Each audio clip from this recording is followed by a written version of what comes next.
Dr. Kip Davis, thank you so much for joining us. You are here to talk about a course that you have on Myth Vision Podcast's courses website. Can you tell us what the title is and how many lectures people are going to be getting?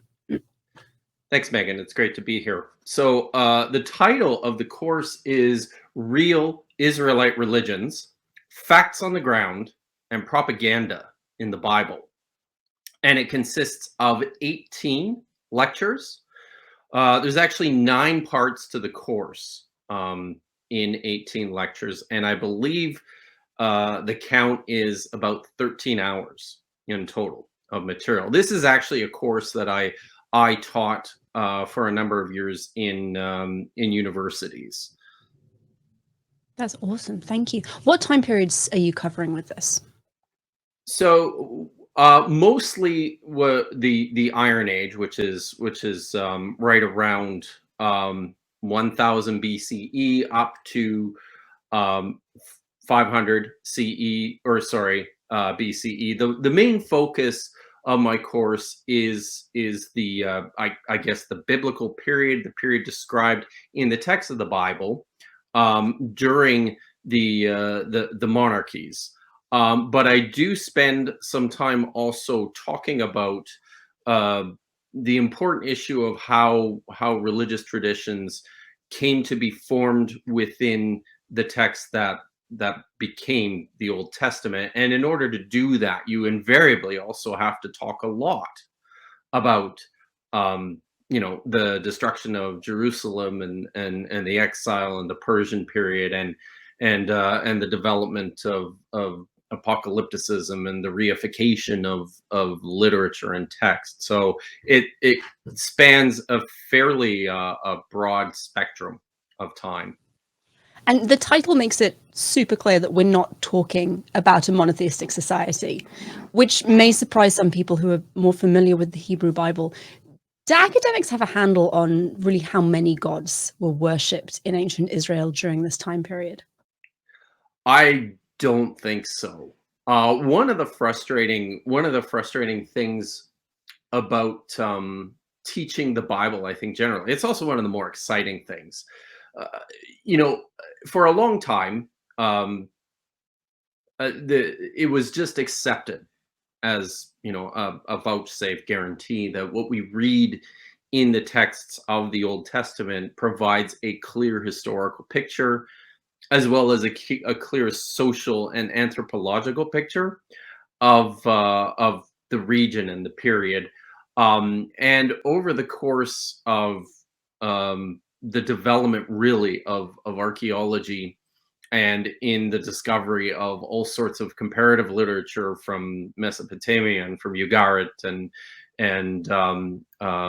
Assyria and these other places, we've come to understand that what the Bible provides us is a very heavily redacted picture of the religious landscape and the history of the region and the period. So where the Bible protests a great deal against the polytheistic roots of ancient Israel, we see pretty clearly from within the archaeological record, as well as these other texts, that there was this really dynamic religious landscape that looked much more like Israel's contemporaries and their neighbors than it actually does like the way that the text would prefer to present them.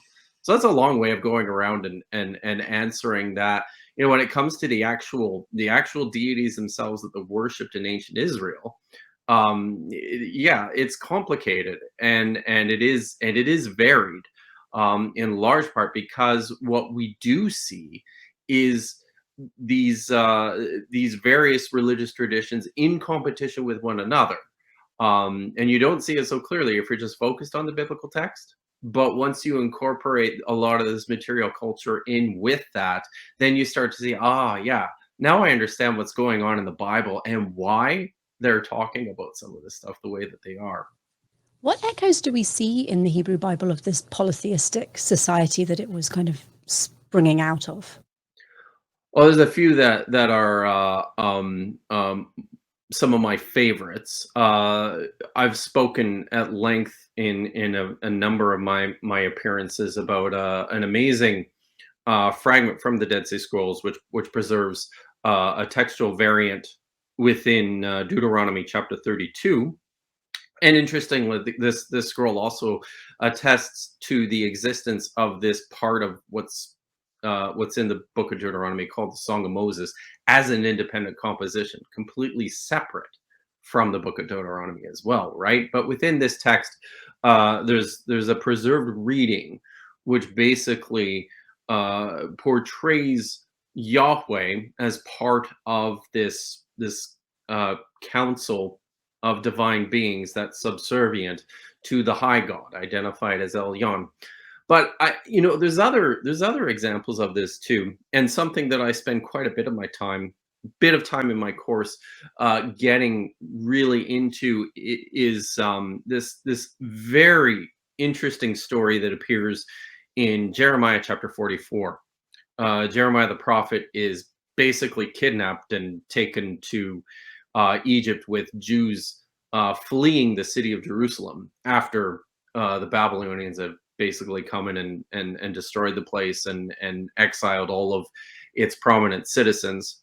So he goes down to Egypt with these people, and they complain to Jeremiah about how good they had it once upon a time, back when they worshipped this figure called Malechet Hashemayim, the Queen of the Heavens, or the Queen of Heaven, right?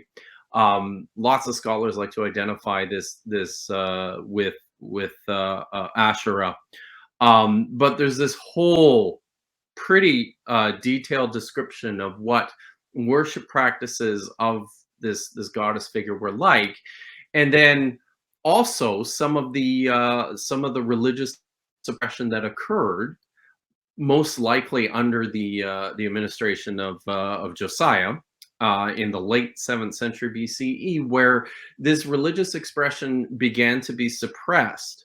And one of the really interesting elements of this, and something that scholars have paid a lot more attention to in more recent years, was how much of a prominent role women played in some of these ancient religions, which has been completely eliminated from the texts as a result of a strong misogynistic, patriarchal expression, which came through in official Yahwism. But you get an echo of this in this story in Jeremiah chapter 44, of the prominent role, the important role that women used to play within their own homes, within the places where religion generally was expressed more than anywhere else, in the households. That actually leads really nicely onto my next question. And Oh, good. and I suspect a lot of the audience will know that one of the big problems with the study of ancient Near Eastern religion is that so much of our evidence really only relates to like the elite official religion as practiced in temple complexes. So getting at the religious experience of non-elite people is really difficult. How much do we know about household religions in ancient Israel? So we know a little bit from some really interesting digs at a variety of places in and around the area. What we do know is that household religion was varied. It was prolific, and really it didn't look anything like the descriptions of religion that occurred within the Jerusalem temple, right? We've got these wonderful artifacts. Some of my favorites are these they're little cult stands that were used for votives and for small offerings, usually most likely just small offerings of grains or wine or oil. And they're beautifully decorated with all sorts of very interesting uh, iconographic elements of this polytheistic world. You see one of these fenestrated cult stands a representation almost of the levels, cosmic levels of the the the place of the gods, I guess, and humans' relationship to them, and there is a strong sense within the material culture of this toleration for a wide range of different deities, similar sorts of rituals that were practiced, and it seems that uh, the God Yahweh that we know through the Bible doesn't really look much like the God Yahweh that we know through this material culture, and the God Yahweh within this material culture actually fits pretty seamlessly within this large panoply of deities.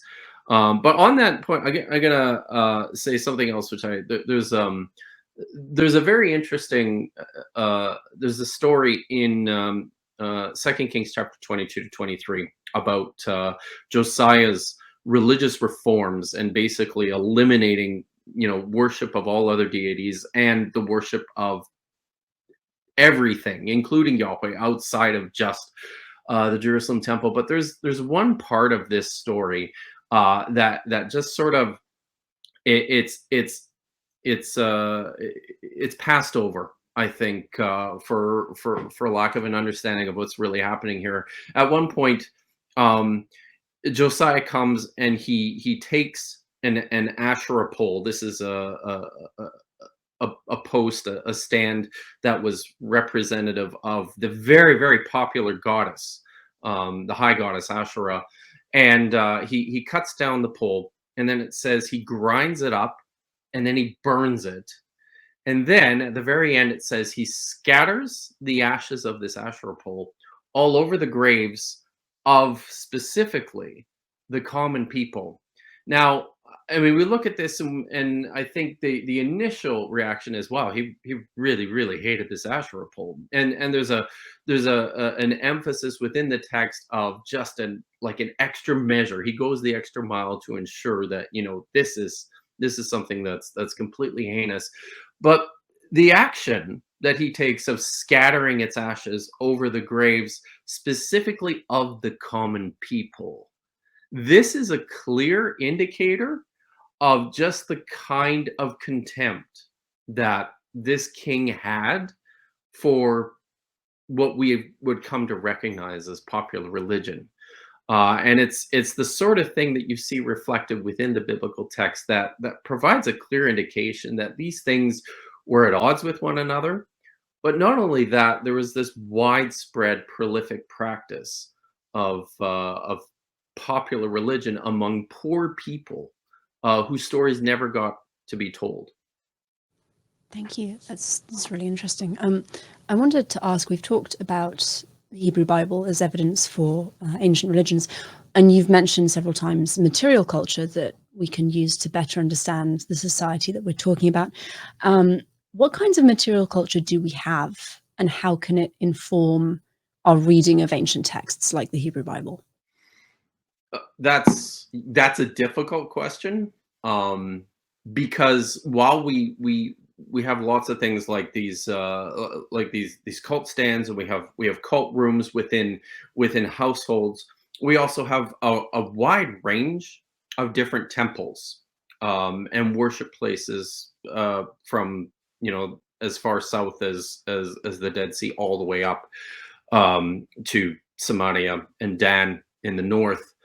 There are a number of different counts. I think Zion Zevet talks about there being 17 actual temples within the region which were active during the Iron Age, and so we have remnants of the kind of religious practices that took place through these. There are a handful of inscriptions. Some of them are quite interesting with respect to the place of Yahweh within Israelite culture. We see a handful of places where there's Yahweh as identified the god of Samaria, or the god of Ajrud, or some of these other locales.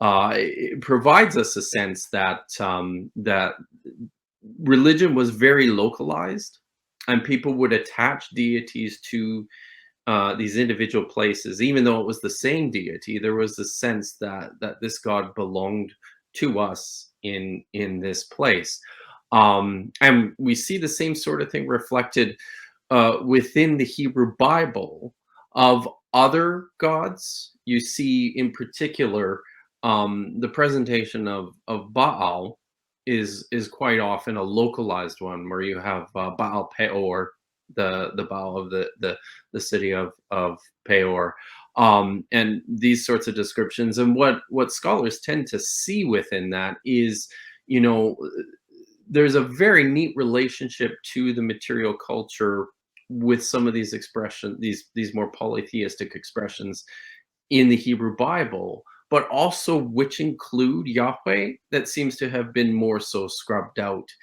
in the Hebrew Bible. Another thing that we see that's quite interesting is this in several places it does appear within the text that ideas that were associated with Yahweh were also those that were closely associated with this other god Baal. And in a few places within the Hebrew Bible, Yahweh himself is actually addressed as Baal. So I mean, lots of this cross-pollination is taking place, and it requires some careful thinking to sort of tease out what's happening within the text in order to get behind it, which is really what we're trying to do in this course. Well, that is a wonderful place to stop. Thank you very All much right. for talking to me. It sounds like Good. a fascinating course.